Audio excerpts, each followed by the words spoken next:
আমি আমার চিনেন কিভাবে আপনারা শিল্পী হিসেবে তুই ঠিক না নি এর বাইরে কিচ্ছু করছি জীবনে আমি কই আমি সিজনাল পেশাজীবী শীতের সময় গান গায় আর সারা বছর বেকার থাকি তো বেকারত্ব কাটাইবার লাগে চিন্তা করলাম যে কিতা করা যায় চাকরি বাকরির তো বয়স নাই আর তো যাই একটু দাঁড়াই গিয়া চেয়ারম্যানের দ্বারাই একটু সময় কাটবো না অনেকেই প্রশ্ন করে আশিক ভাই কেরে ইলেকশনও আইছে একটু খোয়ালাই গান তো নাই মুহি একটা গল্প মনে হয় আমার সব সময় গল্প টইল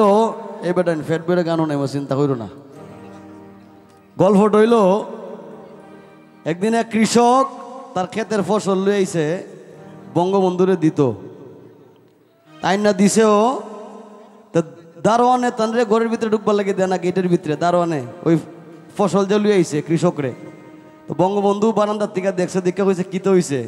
কইছে যে প্রেসিডেন্ট সাহেব আমি আপনার লাগে একটু সবজি আনছি আমার ক্ষেতের তাই ঢুকবার লাগে দেয় না হয়তো ফসলটা লই আমার কাছে আয় ফসলটা লইয়া দারোয়ান গেছে যাওয়ার পরে বঙ্গবন্ধু মনে করছে অত কষ্ট করে আইছে কই তারে 10টা টাকা দে টাকার এমনটা আসলে একজ্যাক্ট আমি জানি না অনেকে 10 টাকা হয় অনেক 20 টাকা হয় তো 10টা টাকা এটা খোয়ার লাগে হইতেছে আর কি তো 10 টাকা দিয়ে হয়েছে যে তারে দেলাইস যে কষ্ট করে আইছে আমি তারে উপহার হিসেবে দিছি তো দারোয়ান নিচে নাইমা দুতলাতে নিচে নাইমা হয়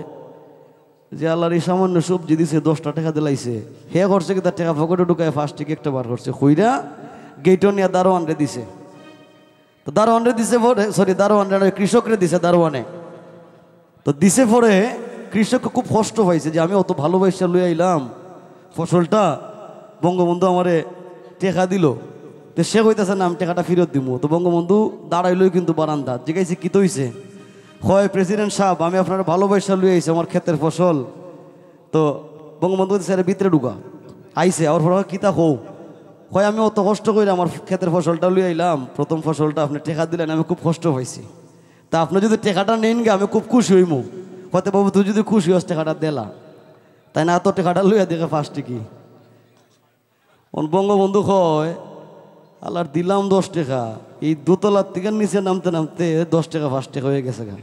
তো কোন দেশও আমরা থাকি মূলত আমার এই বাংলাদেশে নাই এমন কিছু নাই গ্যাস হইন তেল হইন সোনা পাথর হইন সবই আছে কিন্তু যারারে বন্টনের দায়িত্ব দেওয়া হয়েছে এরার মধ্যে মানুষের সংখ্যা খুব কম সুর বেশি দুতলার থেকে নিচতলা তাইতে যদি 10 টাকা 5 টাকা হয়ে জায়গা তে ডাকাত থেকে হবিগঞ্জ যাইতে কয় টাকা থাকে এটা বুঝইন এটা খালি আমার হবিগঞ্জের না ভাই সারা বাংলাদেশের একই অবস্থা যেই বরাদ্দ যেই টাকা আয় এই টাকার খাম যদি করতো ভাই এই দেশটার সোনা দিয়ে বান্ধায় রাখা যাইত আমি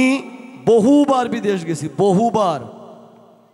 দেশটার যখন আয় তখন মনটা খারাপ হয় যে খুঁয়ে আসলাম আর খুঁয়ে আইলাম আবার যখন 10 দিনের বেশি থাকে জায়গায় বিদেশ তখন আর ভাল লাগে না দেশের দুলাটাও মিস করি আমরা যে দুলার মধ্যে বইয়া অনেক সময় বিরক্ত হই এটাও মিস করি আমি চিন্তা করলাম যদি দেশটার আপনার গণন লাগে প্রথম এই চুরি বন্ধ করতে হইব আর যদি চুরি বন্ধ করতাম না পারি আগামী 100 বছরে দেশ ঠিক হইতো না আর নাইলে মানুষের মতো আমিও কই যে অত আরাম তুইয়া অত সুখ তুইয়া আমি কেরে এই অসুখ আইলাম ঠিক না নি আমি অসুখও কেরাইলাম ভাই আমি জানি এটা খুব কঠিন জায়গা অনেক প্রতিযোগিতা যারা এত বছর ধরে রাজনীতি করতেছে এরার সাথে হঠাৎ করে পারার কথা নেই আমি একটা কথা কই এটা বহুবার কইছি আরও কইমু আল্লাহরা সাক্ষী রেখে কইছি যে উপজেলা পরিষদে যদি আল্লাহ মানে কবুল করে 16 আনা আপনারা বুঝাই দিব এবং আপনারা চোখের সামনে বুঝাই দিব হই আইতাছে হই যাইতাছে কয় টাকা থাকতেছে গৌরব হইয়া আপনার ফুল হয় আপনার ভাই আপনারা ফেসবুকে দেখাইব দেখুন ব্যারিস্টার সুমন ভাই যেভাবে ওপেন করতেছে